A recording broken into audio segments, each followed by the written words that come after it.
The role of a salesperson is not to find people who are interested, but to find people who are qualified. This means you don't want to have cases where you keep on finding people who tell you, oh, for example, somebody told me the other day, he says, Iyore, I've been trying to sell. The issue is I've been seeing people who are interested, but most of them don't have the money to pay. Now, I'm going to show you a key strategy you can use this year to be able to sell in such a way that that is no longer an issue for you. And this is an advanced selling strategy you can use to transform your sales permanently. Now, ladies and gentlemen, in sales, we must spend more time profiling more than we do selling. This means there is no need going on a journey with someone who doesn't have the money to pay for our products or our services. So we spend more time profiling than we do selling.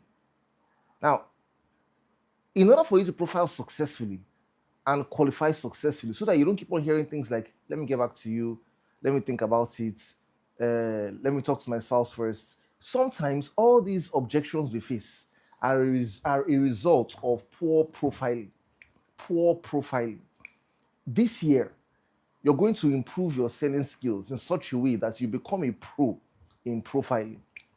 In order for this to happen, I'm going to tell you 3 things you can do so that you will spend more time profiling than you do selling. Because your role is not to find people who are interested, but it is to find people who are qualified. Now, what does it mean to find people? Well, what does it mean when we talk about finding people who are interested versus finding people who are qualified? Let's make something clear. If you meet someone who is qualified, but is not interested, you can get the person interested. Meaning, you find someone who has the financial capacity, for example, they can afford to pay for a product or service. The only thing that's missing is the fact that this person is not interested at all. We have the power as human beings to influence other people and get them interested. But if you meet someone who is interested but not qualified, for example, they don't have the financial capacity, there is nowhere in our power for us to be able to make people have financial capacity or get them qualified. So when you sell this year, think, you see, it's about the mindset, because you see, 80% of your success in selling is psychological. It's your mindset, how you think, how you see things, how you reason.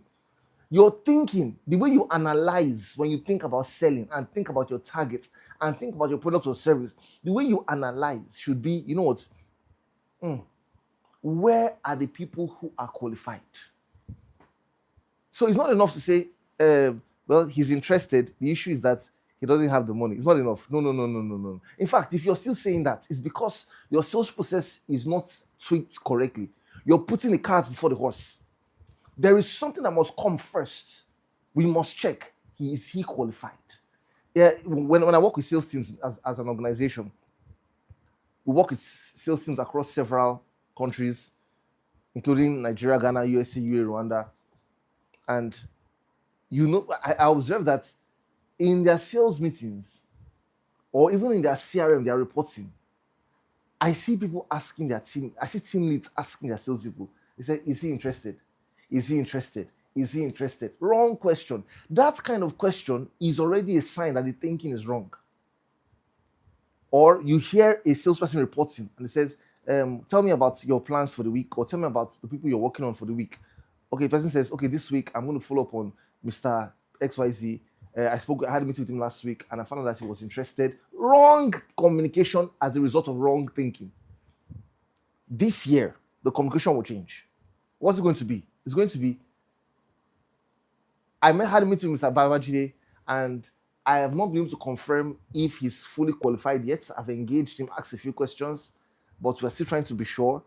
That's a better way of communicating. Or I spoke to Mrs. XYZ, and she confirmed, I can confirm to you that she's qualified. She has financial capacity, she's this, she's that.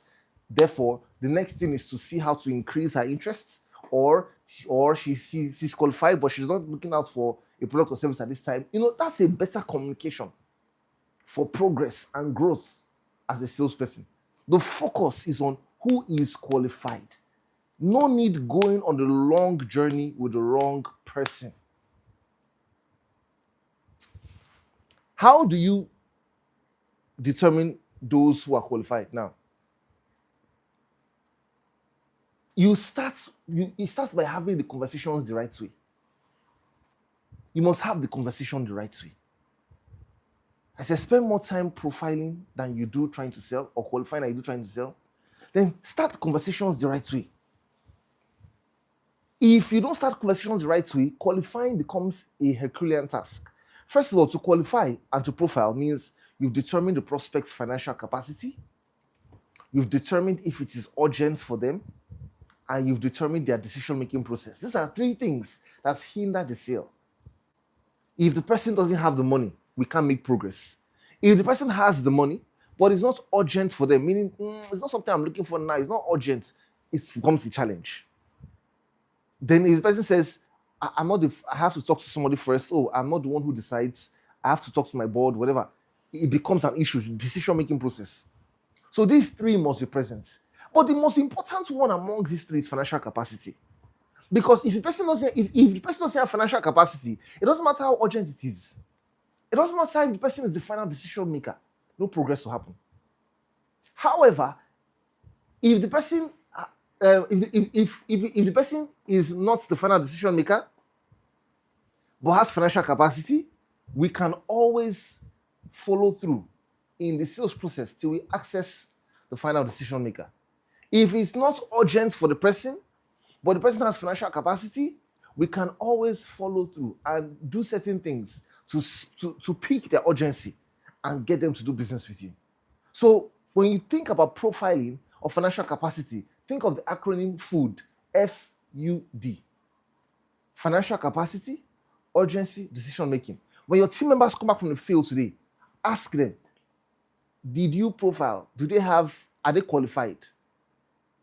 Are they qualified? Because we're not looking for people who are interested in 2026. We're looking for people who are qualified in this 2026. In this 2026. So this year, that's what we're focusing on. So you're asking, are they qualified? Not, are they interested? So in order for you to qualify successfully, start the conversation the right way. How do you start a sales conversation? And why is it important to start the conversation the right way?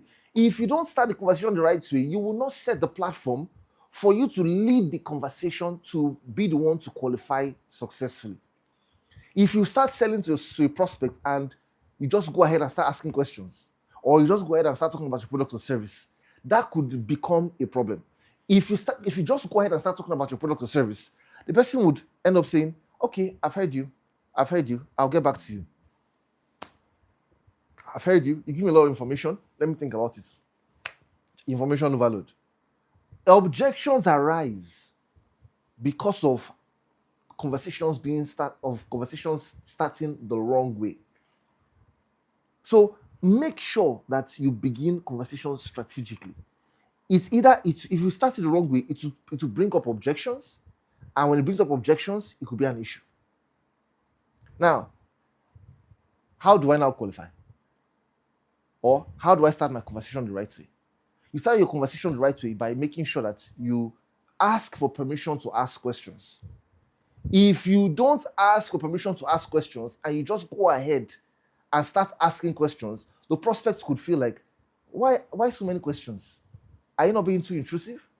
Whereas if you ask for permission to ask questions and somehow your question was possibly a little intrusive, they could overlook it if you've asked for permission the right way. And how do you ask for permission? Oh, Mr. Prospect, thanks so much for your time. Hope you don't mind. I'd like to ask you a few questions. Just 3 to 4 questions to see how it can be of help to you. These are questions we normally ask most of our clients. So 2 key things in this conversation. 3 key things. I'm thanking you for this meeting. I'm letting you know that I'd like to ask you a few questions, just 3 to 4 questions, so that they realize that you're not asking them questions that are going to be, you're not going to ask them 10 questions, just 3 to 4, not too many. You also let them know that these are questions you ask most of your clients. So the person already feels, you know what, this question you're about to ask me now, you've asked other people, the bandwagon effect. And the person feels, you know what, because you've asked other people, okay, no problem. I think I can as well just listen to you and run through the process you've actually taken your other clients through. and it keeps them calm. If you want to take it a step further, you can even then say that, oh, so my intention for this meeting is not to actually sell anything to you. I just want to see if you are a fit for what we do. And if you're a fit, it's something I can let you have time to think about to see if it's something you want to go ahead now or maybe later in the future. If you want to make the person drop their guards completely, just in case you observe that person was a little uptight. So you, at least to an extent, the person knows that you're not trying to force them to buy anything.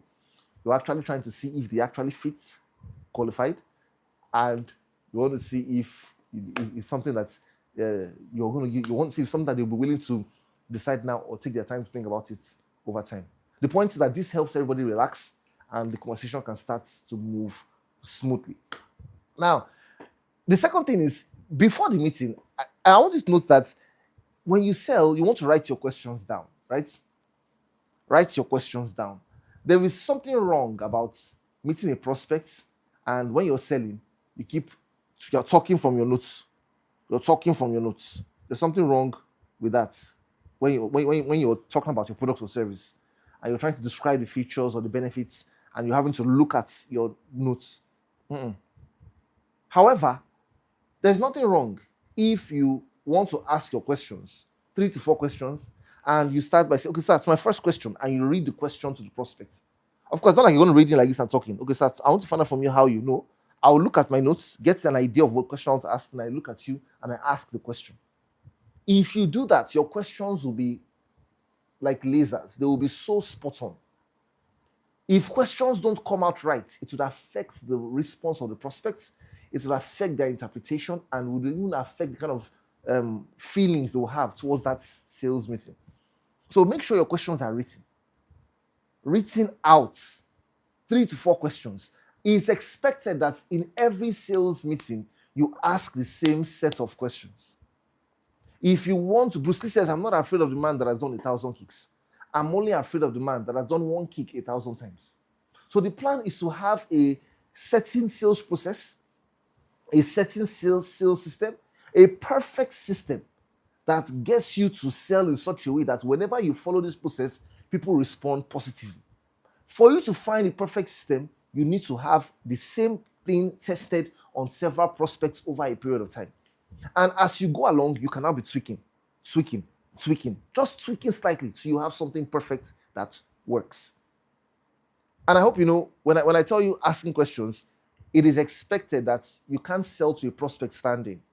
Because if the prospect is on his way for a meeting, or the prospect says, I'm just giving you 5 minutes, all right, talk to me. Let me hear what you have to offer. That's not how we go about it. You don't allow a prospect to tell you, talk to me, I just have 5 minutes, let me hear what you have to offer. If that's the case, you tell the prospect, oh, Mr. Prospect, I'd like to ask you a few questions. I know that you may not be able to give me all the answers we require in just 5 minutes. If we can't extend it maybe to at least 15 minutes, can we reschedule this meeting, possibly next week, 2 p.m., or maybe even tomorrow, 9 a.m.? You see, you're giving the person 2 dates. So he's thinking, he's thinking, which of these dates? Do I give this person tomorrow 9 a.m. or do I give this person 2 p.m. next week? So that way, he's not thinking yes or no. He's thinking, which of these dates should I pick? And you're in control of the conversation. And this way, you will find out that you will be able to ensure that you're in charge and you have the time to run through the process. There are certain transactions that can be closed in a hurry. If you sell FMCG solutions, which means something low price items that people can pick up off the shelf, of course, we don't need to go through this process of asking so many questions and all that. But if you're going to be selling complex solutions where people require to pay some significant amount of money, or even if you sell low price items, maybe like clothing, which are not so significant, but you have a package where you sell it you have bundle packages where you sell at a high price to people, then you want to run through the process of asking questions. A lot of times, the higher the product or service, the slower the sales process should be in terms of engagement to move to the close. All right, thanks so much for watching this video. I'm going to continue on this tomorrow. I'm going to show you exactly how to practice, how to qualify in a sales conversation. At least today, you've learned how to start the sales conversation.